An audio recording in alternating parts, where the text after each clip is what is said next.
یہ اس دور کی بات ہے جب برِ صغیر پر غلامی کے سائے گہرے ہو رہے تھے۔ اسی زمانے میں میسور کی سرزمین سے ایک آواز اٹھی، ٹیپو سلطان۔ بچپن ہی سے انہیں علم، بہادری اور قیادت سکھائی گئی۔ وہ صرف جنگجو نہیں تھے، بلکہ ایک آزاد اور ترقی یافتہ ریاست کا خواب تھے۔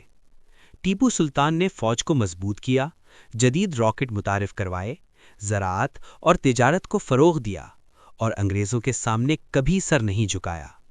جب بہت سے حکمران سمجھوتے کر رہے تھے، ٹیپو سلطان ڈٹے رہے، کیونکہ وہ جانتے تھے کہ شیر کی ایک دن کی زندگی گیدڑ کی 100 سالہ زندگی سے بہتر ہے۔ 1799 میں سرنگا پٹم کے میدان میں وہ آخری دم تک لڑے اور عزت کے ساتھ شہادت پائی۔ ٹیپو سلطان مرے نہیں، وہ تاریخ میں امر ہو گئے، آزادی، غیرت اور قربانی کی علامت بن کر۔